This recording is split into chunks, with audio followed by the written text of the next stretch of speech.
A New Crisis. Chapter 3. Luna. Twilight felt small stone fragments cut her skin as she was sliding through the stone floor. On top of her was Luna, pinning her down. Her eyes were glowing and she wore an expression of righteous fury on her face. Twilight did not understand it one bit. She had thought that Luna would like to see her. After all, she considered the former princess a friend of sorts. But she had to act now, before she was seriously hurt. Laying on her back, with the angry Alicorn on top of her, she kicked upwards into her belly, sending her flying. The other mare, however, was not impressed in the slightest. As she rose up into the air, she spread her wings and took flight. Twilight herself lifted off after her, curious to find out what this was all about. Star Dancer briefly flew up to the other mare, obviously in an attempt to stop her, but was knocked back to the ground in an instant. Shooting magical bolts at each other, the two alicorns rose up higher and higher until they almost reached the barrier's edge. There they encircled each other, waiting for an opening. It was hard on Twilight, who had just recently learned how to fly, while her opponent was way more experienced. But something was more than off. Was this really Luna? She would never have expected to be attacked the moment the former princess saw her. But then she noticed what had bothered her from the beginning. Up here the sunlight was not blocked that much, so she could see the other mare more clearly now. That was by no means Princess Luna. She was smaller, had a full moon as a cutie mark, and violet eyes, instead of green ones. "Who are you, and why are you attacking me?" Twilight demanded. "That is none of your business," the other mare shouted, charging at her. Twilight lowered her head and gave her wings a hard flap. While like a bullet she shot down towards the ground once again, and she felt her tail was being grabbed with magic. It felt like her whole spine was being overstretched the moment she went from almost sonic speed to 0. Spinning around, she used her own magic to cancel out the spell that held her, but it was too late. Already she could feel herself being thrown straight downwards with an incredible force. At this speed she was going now, she was unable to stop herself from falling. Since she had turned in mid-air, her wings were now facing the ground. If she hit it from this height, at this speed, then even her new alicorn body would not survive. Twilight turned her head to look back at the ground, rushing up to meet her, as she felt herself being enveloped by magic once again. This time, however, it was not the dark purple one that had sent her flying in the first place, but a pale white magic. The ground was still coming up to meet her, but at a much more moderate speed. Also was her direction changed, and she headed to where the statue of Moonsinger had once stood. There, in front of the rubble, stood Star Dancer together with another alicorn. This one was definitely Luna. She could see the former princess's cutie mark of a crescent moon surrounded by 2 dark clouds.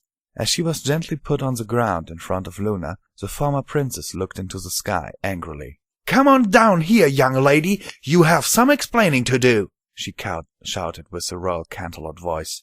The other Luna shot down from the sky, landing right beside Twilight, giving her an annoyed glare. What surprised Twilight the most was that she had not lost her glasses during their short, but quite intense fight. "What do you have to say for yourself, Star?" Luna asked, furious. I didn't want her to take you away," the other Luna said, hanging her head. Luna addressed Twilight next, her expression becoming more gentle.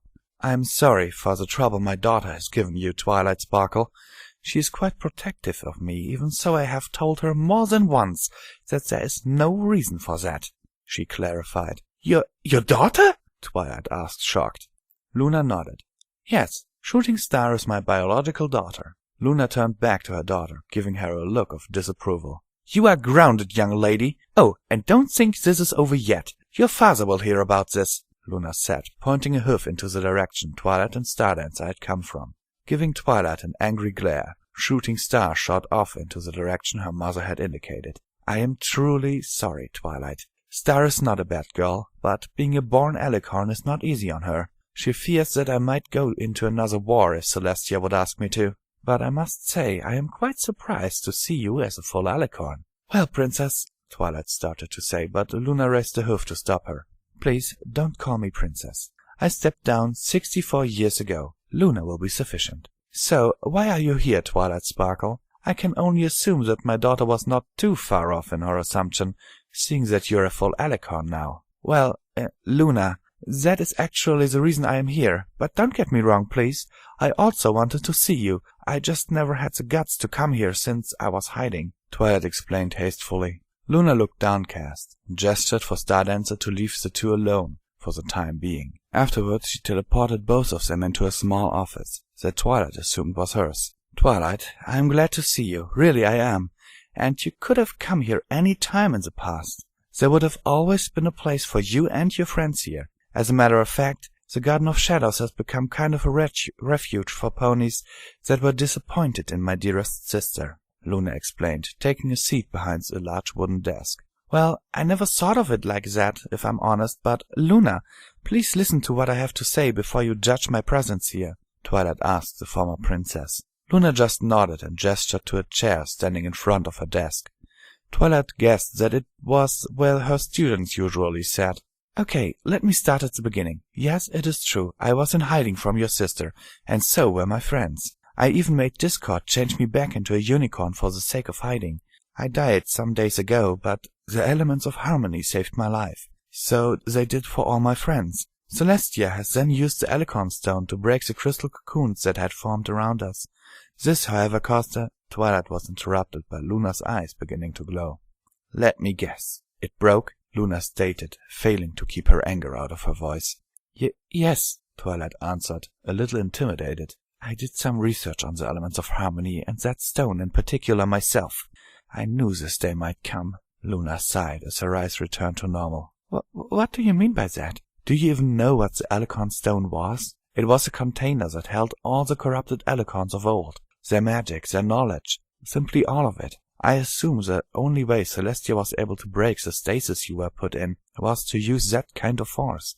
She may have had the best of intentions, but this was just foolish. I can only assume she did it to win your trust back, Twilight Sparkle," Luna explained, burying her face in her hooves.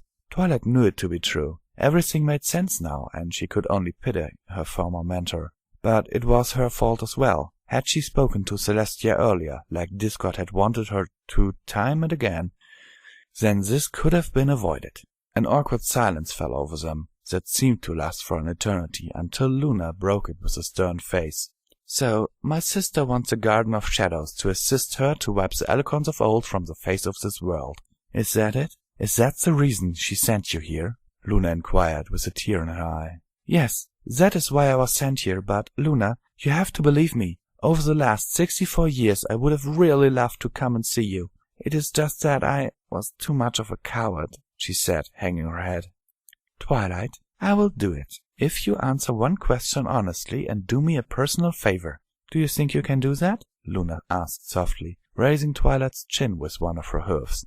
Twilight nodded. "Okay, as for my question, do you honestly believe this is the right course of action? I mean, without the Alicorn Stone we cannot seal them again, and to make a new stone is a very risky and difficult task. What would be if those Alicorns simply wanted to live peacefully, and that we leave them alone? Would you still suggest we throw the first punch?" Luna inquired. "No. If they don't pose a threat to Equestria, then we should establish peaceful relationships with them. I have not spoken to Celestia about this yet, but I think she would agree." "Good. Then we can agree there. I know where the kingdom was so long ago, since I myself made some excavations there. I will send a messenger there to see what the situation is. If they seriously intend on waging war against Equestria, then the Garden of Shadows has no other choice than to act. Now that favor you will have to do me. Twilight Sparkle, I consider you one of my closest friends, even so we have not seen each other in such a long time.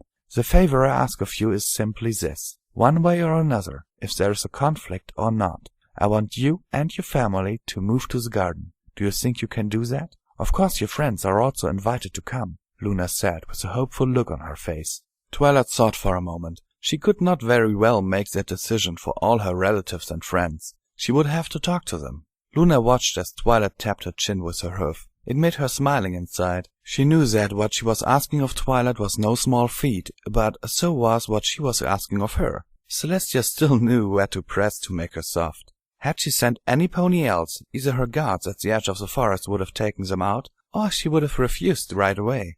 Twilight, however, had freed her from Nightmare Moon twice, and had not rested until she had been able to relate to her former subjects. The mare in front of her was her friend, maybe the only one she had. Of course there were her 2 biological children and her granddaughter, but those did not count for her. They were family, and even though she got along with most of them, she felt uncomfortable being herself around them. Twilight Sparkle was a different story entirely. She had always accepted her just the way she was. Also, Luna wanted to know that she was safe. Was there to be another conflict? She had seen Moonsinger die, and she did not want to relive that with Twilight. "I'm not sure I can convince my whole family to move here," Twilight finally broke the silence. "I mean, especially my oldest daughter would be very hard to convince. She and I have never gotten along very well, and I'm sure she would just love to deny that request just to make things harder on me. However, I can say that I will gladly accept your offer. In Equestria, except of my family, there's barely any pony left that would keep me there. But Luna, I have a condition on my own. I will only accept if you extend that invitation to Spike and Discord. They are also part of my family, and I will not leave them behind," Twilight added. "As for Spike, I had already assumed you would bring him, but Discord? Are you sure of that? I founded the garden for the children that lost their parents due to his meddling. He will have to work more than hard to win their trust," Luna said doubtfully. "Then I guess we are at a stalemate?" No, not at all. I mean, he can come if he wishes to, but I will keep a vigilant eye on him. One wrong move and I will have to throw him out. It is not that I don't trust your judgment, Twilight, but I also have to consider how my children feel about him," Luna clarified. Within the hour, Twilight made arrangements for some of Luna's children to get her belongings. The former Princess of the Night, maybe hoping Twilight might show up one day, had also a house prepared for her. As Twilight saw it for the first time, her muzzle dropped. It was less of a house, but a small estate, with servants and everything. Along the path that led to the front door stood several statues that showed herself and the other bearers of the elements of harmony. Also, she saw that a fountain was set up in the backyard, with a statue on it. This one, however, showed Luna herself. The water of the fountain came from the eyes of the statue that pictured Luna sitting on her haunches. Twilight was in awe of so much luxury. "Luna, I can't possibly accept this. This villa is meant for royalty or some pony of status, but I'm neither. That may be true in Equestria, but this is a Garden of Shadows. Status and royalty have no meaning here. The only place they do is the school you visited earlier. I make sure to have a modicum of discipline there. In the Garden of Shadows, a pony lives in a house that is either given to them, like in your case, or they build themselves. And don't you worry about money either. Money has no value here. We do own quite some, but that is only used when we need something that we can't produce inside the garden. Then one of my children ventures out and buys it," Luna explained. "But how does your economy work then? Is there no money?" Twilight wanted to know, as they walked through the second floor of her would-be new home. "That is fairly easy. We trade. For example, I teach what I know about alicorn magic to young unicorns that want to ascend one day. In return, I receive food and other supplies from their parents. They also trade these for the materials they need to grow crops and so on. It works pretty well, so you don't have to worry about anything. I'm sure there will be a job for you at the school if you wish to teach." "I think I would like that. I'm pretty well read, so I think there are quite some things I could teach those young ones," Twilight said, already sorting out topics she would cover in her first class. "Actually, I was hoping you could teach them on equestrian history. I was away for 1,000 years, and most of my children lack in this respect. Out of that lack of knowledge grows petty hatred, as you saw with Star earlier. I want that to stop. I have long since forgiven Celestia, but I have kept her out of here for her own safety. About a quarter of our populations are either naturally ascended or born alicorns. Was she to set foot in here, I don't know what would happen. I don't know if I could control them. The only thing to fight that ignorance is wisdom. Would you do that favor for me, Twilight?" Luna asked pleadingly. "Of course, Luna. Sounds like I have some lecturing to do here," Twilight responded, smiling. It was a joke between the two friends from that one time Luna had come to Ponyville on Nightmare Night. Twilight had lectured Luna back then on how to relate to her subjects. As the two of them entered one of the many bedrooms, Twilight came to a sudden stop. This was the only room she had seen that was furnished. At the far end stood a big canopy bed, and behind it— "Luna, is this—" Twilight asked, pointing at the banner that hung behind the bed. "Yep, this is my bedchamber. I don't think I told you yet, but sometimes I stay here. I hope you don't mind. I built this house after I came back from the war. Moonsinger's death and everything. I just had to take my mind off of things for a while," Luna explained, her head hanging. "I don't mind at all, Luna, but when you are here, please let me know. Seeing how big this villa actually is, I can't help but think that we might actually be here for weeks and still miss each other," Twilight laughed. Luna's expression lit up as her friend put a wing around her. She just knew it had been a good idea to invite Twilight to stay in the garden. Even if there might be another conflict ahead of her, she did not fear it. She felt strange standing this close to Twilight. As long as the lavender alicorn was by her side, Luna felt she could do anything. In Huffington, Radiance could not believe it. Several strange ponies had shown up and were slowly emptying her mother's house. She had of course protested against this, as had the rest of her family, but one of them had just hoofed her a letter and continued his work. "My dear family, I love all of you, and I want you to know that. These ponies are part of the Children of the Night I told you about. They have my permission to take my belongings with them, since I will move to the Garden of Shadows. They simply do me a favor. As for the rest of you and my house, I hereby extend an invitation to all of you. Luna, the former Princess of Equestria, has invited all of you to live in her refuge. If you decide to come, I would be very pleased. Please accompany the Children of the Night back to the garden, should you choose to come. Don't worry about your belongings. If you simply tell them where you live, they will get them for you. As for those who decide not to come, I can only say this to you. Please reconsider. There might be another conflict coming our way, and the Garden of Shadows will be the safest place to be in if that is the case. If you still don't want to come, please split all my wealth between those who don't want to come, and make sure you spend them wisely. I suggest you barricade yourself somewhere and don't come out until everything is over. Twilight Sparkle." Radiance thought for quite a while. She had already discussed the matter with the rest of the family, and the outcome had been like she had predicted. Her husband, daughter, and granddaughter would go with her to the garden. The other had vehemently refused to leave their homes, and were already planning out what they would do with the money her mother had left for them. It was hard for her to admit, but she and her descendants were most likely the only ones who really cared about her mother. Twilight had always been pretty strict with all of them, but Radiance knew why she was like that. She had always guessed that her mother was hiding something. Some years back, she had done some research on her mother, but had been unable to find any mentioning of her until the day she was first seen in Vancouver. There she had been researching for her book about the war. That had made her rich. At the time, however, her mother had already been about 20 years old, so Radiance had known that there was something in her past that she didn't want them to know. Even a fake name had been within her theory, but she had never anticipated what Princess Celestia had told them earlier. Her mother, a national hero. Radiance had always been proud of her, but now she was even more so. Rainbow Dash was taking care of Applejack and Pinkie back at Canterlot Castle. Discord was also with her, carefully wiping sweat from Pinkie's brow. The transformation had caused some side effects in Pinkie's psyche that they both hoped would be resolved shortly. Applejack, on the other hand, was simply resting. The day had taken a lot out of her, and she was still a little airsick. "So, Rainbow Dash, what do you think about Celestia's change of heart?" Discord broke the silence. "I don't know. I mean, making all of us alicorns and removing your bracelet surely is a step into the right direction. But I don't trust her yet. That's why I asked you to teach me magic instead of her," Rainbow explained. "I can understand that. She does seem to really mean it, though. I am the spirit of chaos. I would feel if she was lying to me. Also, her remorse is genuine. Believe me, I checked," the Draconis added. "So, you mean she really has changed?" Rainbow asked him, a tint of hope in her voice. "I didn't say that. All I said that she really is regretting everything that has happened in the past, and that she is being completely honest with us. She's not hiding a single thing." Discord clarified his earlier statement. He himself was not too sure of the whole situation. Celestia had welcomed him at the palace when he had turned up here a few hours ago. She had even, without asking her to, immediately removed his bracelet. In an instant he could have banished her to the sun, but he did not.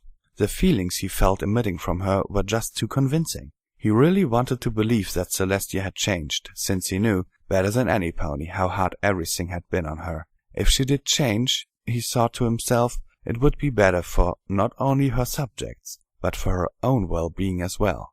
Rainbow watched Discord as he got lost in his own thoughts. She was not too sure what to think right now. Pinkie had awoken earlier, with her mane flat and an insane glint in her eyes. It had remembered her too much of the times they were hiding in the dungeons. Soon after, her mane had become poofy once again, and she had fainted. Discord said there were two souls fighting inside of her, for reign over her body. It was a side effect of the ascension, inside Pinkie's mind. Pinkie was running through the darkness, once again being an earth pony. Where was she? What was she doing here? All around her she could hear laughter, but it made her shiver. It was not the good kind of laughter. She felt as if thousands of ponies laughed at her, not with her.